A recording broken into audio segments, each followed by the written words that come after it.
D.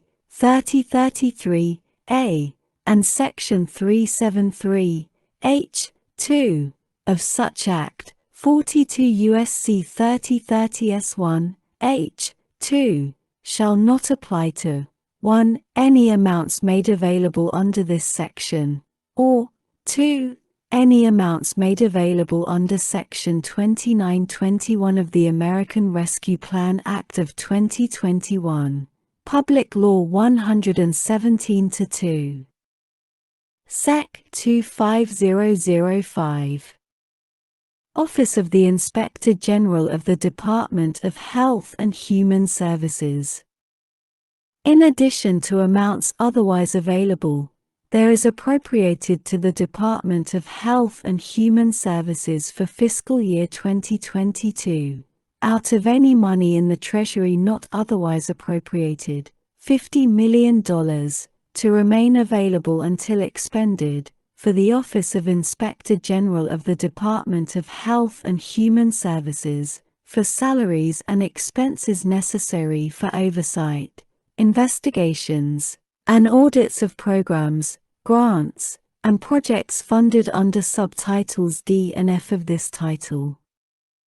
Sec. 25006.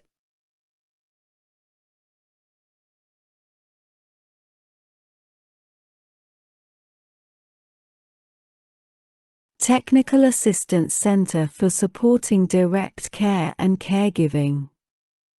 A. In general.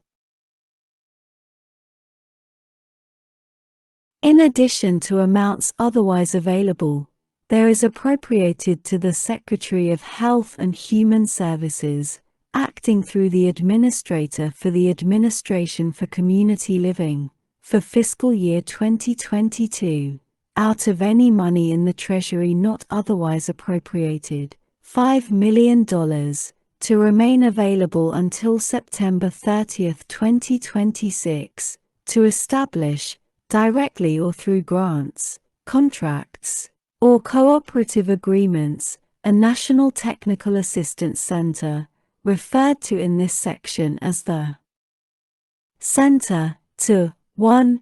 Provide technical assistance for supporting direct care workforce recruitment, education and training, retention, career advancement, and for supporting family caregivers and caregiving activities.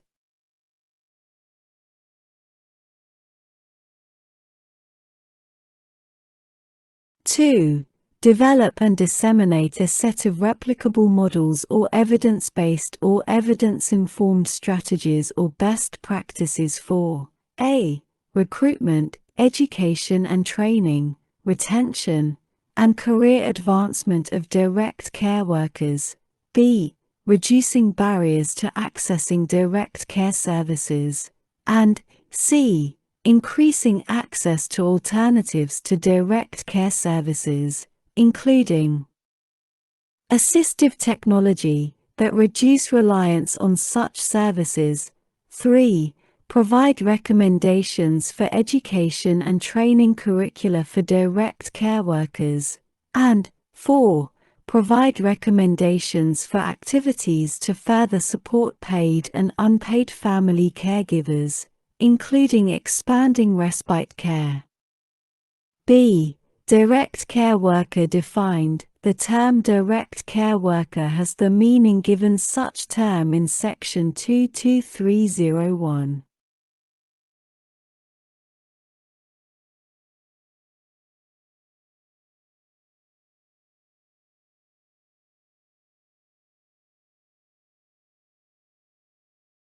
Title III Committee on Energy and Commerce Subtitle A Air Pollution Sec. 30101. Clean Heavy-Duty Vehicles. A. Appropriation. 1. In general, in addition to amounts otherwise available, there is appropriated to the Administrator of the Environmental Protection Agency for fiscal year 2022, out of any money in the Treasury not otherwise appropriated, $5 billion, to remain available until expended, except that no funds shall be disbursed after September 30, 2031, to carry out Section 132 of the Clean Air Act, as added by subsection B.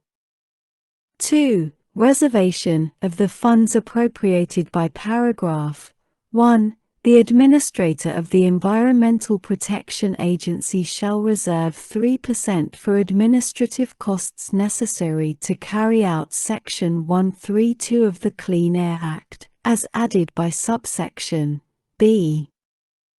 B. Amendment.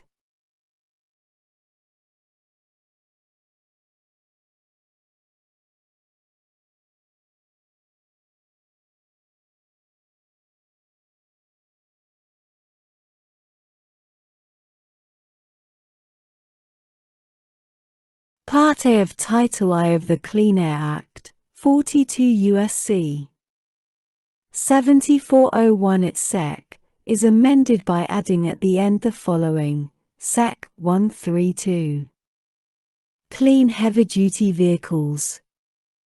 A. Program, beginning not later than 180 days after the date of enactment of this section, the administrator shall implement a program to make awards of grants and rebates to eligible recipients, and to make awards of contracts to eligible contractors for providing rebates, for up to 100% of costs for 1. Replacing eligible vehicles with zero-emission vehicles, 2. Infrastructure needed to charge, fuel, or maintain zero-emission vehicles, 3. Workforce development and training to support the maintenance, charging, fueling, and operation of zero-emission vehicles, and 4. Planning and technical activities to support the adoption and deployment of zero-emission vehicles. B. Applications.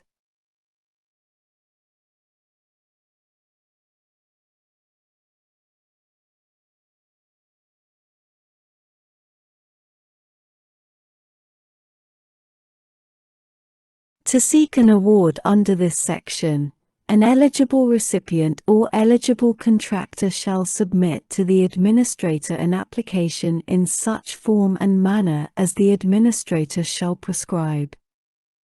C. Allocation of any amount appropriated to carry out this section. No less than 40% shall be used for awards to eligible recipients proposing to replace eligible vehicles to serve one or more communities located in an air quality area designated pursuant to Section 107 as non-attainment for any air pollutant. D. Definitions for purposes of this section. 1. Eligible contractor.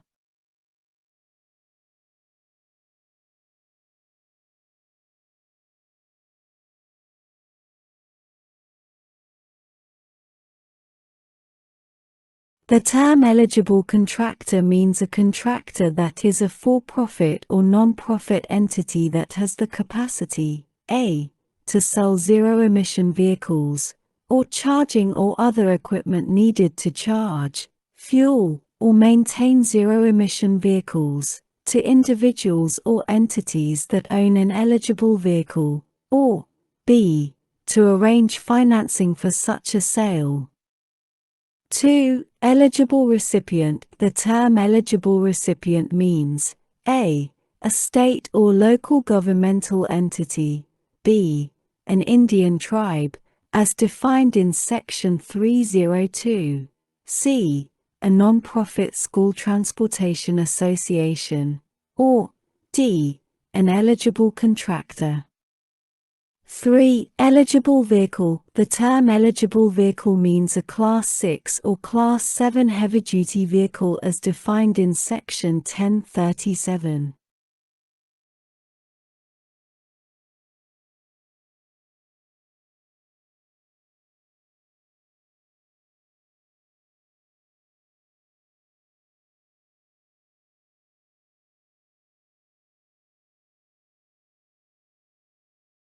(801) of Title 40, Code of Federal Regulations, as in effect on the date of enactment of this section. 4. Zero-emission vehicle. The term zero-emission vehicle means a vehicle that has a drivetrain that produces, under any possible operational mode or condition, zero exhaust emission of a. Any air pollutant that is listed pursuant to Section 108a, or any precursor to such an air pollutant, and b. Any greenhouse gas. Sec. 30102. Grants to reduce air pollution at ports. Part A of Title I of the Clean Air Act, 42 U.S.C. 7401 et seq., as amended, is further amended by adding at the end the following: Sec. 133. Grants to reduce air pollution at ports. A. In general.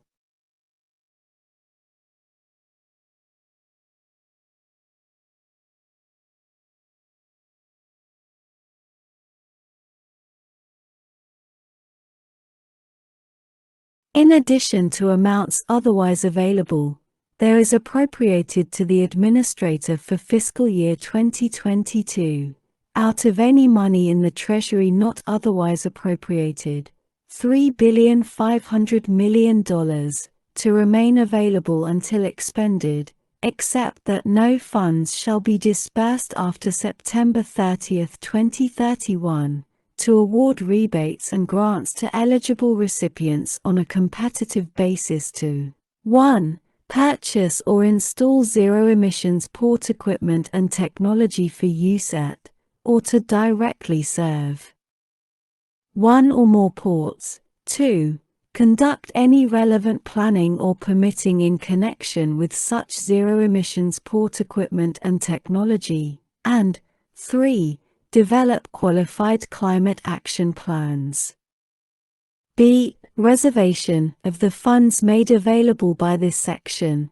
$875 million shall be reserved for awards to eligible recipients to carry out activities with respect to ports located in non-attainment areas for any air pollutant.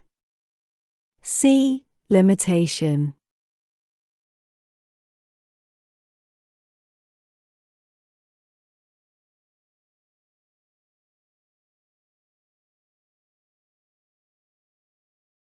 Funds awarded under this section shall not be used: 1. To purchase fully automated cargo handling equipment or terminal infrastructure that is designed for fully automated cargo handling equipment, or 2.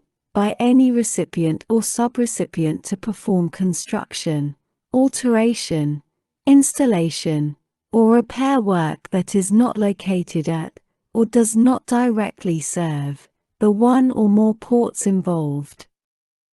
D. Administration of funds. Of the funds made available by this section, the Administrator shall reserve 2% for administrative costs necessary to carry out this section. E. Definitions. For purposes of this section. 1. Eligible recipient.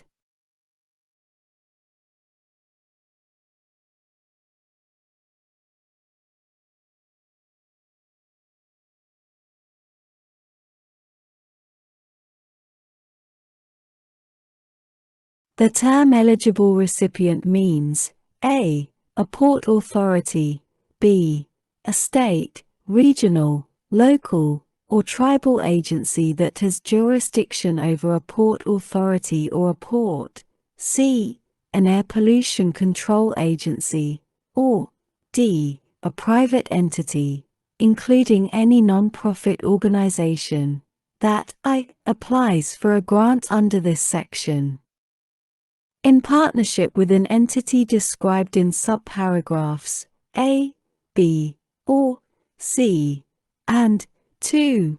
Owns, operates, or uses the facilities, cargo handling equipment, transportation equipment, or related technology of a port. 2. Qualified Climate Action Plan.